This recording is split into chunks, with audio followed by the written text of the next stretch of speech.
Assalamualaikum warahmatullahi wabarakatuh. Selamat pagi dan salam sejahtera untuk kita semua.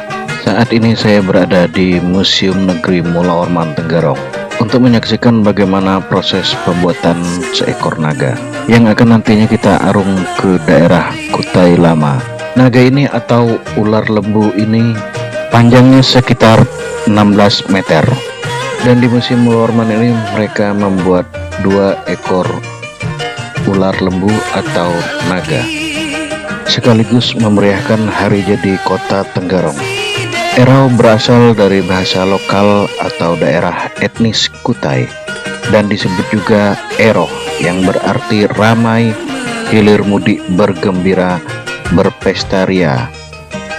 Erau juga dilaksanakan secara adat oleh kesultanan atau kerabat kerajaan dengan maksud tertentu dan diikuti oleh seluruh masyarakat umum dalam wilayah administratif kesultanan. Salah satu ritual yang disakralkan dalam festival Erau adalah mengulur naga. Pada ritual ini rombongan utusan Keraton Kutai mengarak sepasang replika naga menggunakan perahu untuk dilepaskan di Kutai Lama, tempat asal muasal legenda sang naga tersebut. Naga Erau ini terbuat dari kain, kayu, dan rotan. Ritual yang melibatkan tokoh masyarakat dan Kesultanan Kutai itu melambangkan tanda syukur warga setempat yang selama ini telah mendapat limpahan rahmat dari Allah Subhanahu wa Ta'ala, serta permohonan tolak bala agar negeri ini menjadi selalu tentram dan damai. Kepala dan ekor naga tersebut terbuat dari kayu. Pada bagian tubuh naga atau badan naga tersebut dihiasi dengan panca warna-warni sebagai sisinya. Kedua naga tersebut dibuat sebelum festival Erau berlangsung dan disemayamkan di kedua sayap bangunan Keraton Kutai atau Gedung Museum Mula Warman. Dalam ritual ini kedua replika naga tersebut, yaitu naga bini dan naga laki, dibawa dari Keraton Kutai menuju Kutai Lama. Sepanjang perjalanan kapal yang membawa replika naga ini akan singgah di sejumlah tempat untuk memberi kesempatan para dewa untuk melakukan ritual berkomunikasi atau bermemang dengan dunia gaib. Sesampainya di jahitan layar atau Kutai Lama, kapal akan berputar sebanyak 7 kali sebelum akhirnya merapat ke tepian atau dermaga. Saat itulah bagian kepala dan ekor naga dipisahkan dari badannya. Bagian kepala dan ekor dibawa kembali ke keraton untuk festival Erau di tahun-tahun berikutnya.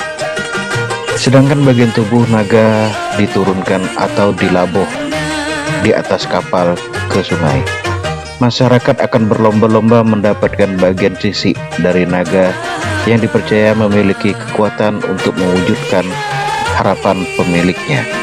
Sungai Mahakam dipercaya sebagian orang dihuni oleh ular naga raksasa. Cerita rakyat tersebut bermula saat konon raja pertama sekaligus pendiri kerajaan Kutai Kartanegara, yakni Aji Batar Agung Dewa Sakti beserta permaisuri yaitu Putri Karangmeleno. Cerita rakyat tersebut juga menjadikan sebagai warisan budaya masyarakat Kutai Kartanegara, di mana kisah tersebut Aji Batar Agung Dewa Sakti dan Putri Karangmeleno diabadikan dengan dirayakan setiap tahunnya dalam bentuk upacara ngulur naga yang ditampilkan melalui festival Erau, sebuah pertunjukan kebudayaan yang kini menjadi salah satu daya tarik wisata Kalimantan Timur. Pada zaman dahulu kala di kampung Melanti, Hulu Dusun, berdiamlah seorang suami istri, yakni petinggi Hulu Dusun dan istrinya yang bernama Babu Jeruma. Usia mereka sudah cukup lanjut dan mereka juga belum mendapatkan keturunan. Mereka selalu memohon kepada dewata agar dikaruniai seorang anak. sebagai penerus keturunannya. Pada suatu hari keadaan alam menjadi sangat buruk. Hujan turun dengan sangat lebat selama 7 hari 7 malam. Petir menyambar, silih berganti diiringi gemuruh, guntur dan tiupan angin yang cukup kencang. Tak seorang pun penduduk hulu dusun yang berani keluar rumah, termasuk petinggi hulu dusun dan istrinya. Pada hari yang ketujuh, persediaan kayu bakar untuk keperluan memasak keluarga ini sudah habis. Untuk keluar rumah mereka tidak berani karena cuaca yang sangat buruk. Akhirnya petinggi memutuskan untuk mengambil salah satu kasau atap rumahnya untuk dijadikan kayu bakar. Ketika petinggi hulu dusun membelah kayu kasau, alangkah terkejutnya ia melihat seekor ulat kecil yang sedang melingkar dan memandang ke arah dengan matanya yang halus, seakan-akan meminta dikasihani dan dipelihara. Pada saat ulat itu diambil petinggi, keajaiban pun terjadi.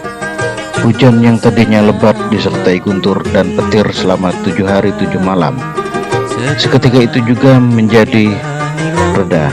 Hari kembali cerah seperti sedia kala, dan sang surya pun telah menampakkan dirinya. Di balik iringan awan putih, seluruh penduduk hulu dusun bersyukur dan bergembira atas perubahan cuaca ini. Ulat kecil tadi dipelihara dengan baik oleh keluarga petinggi hulu dusun. Babu Juruma sangat rajin merawat dan memberi makan berupa daun-daun segar kepada ulat itu. Hari berganti hari, bulan berganti bulan, ulat itu membesar dengan cepat dan ternyata ia adalah seekor naga. Suatu malam petinggi hulu dusun bermimpi bertemu seorang putri yang cantik jelita, yang merupakan penjelmaan dari naga tersebut. Ayah dan bunda tidak usah takut dengan Ananda, kata sang putri. Meskipun Ananda sudah besar dan menakutkan orang di desa ini, izinkan Ananda untuk pergi dan buatkanlah sebuah tangga agar dapat turun ke bawah.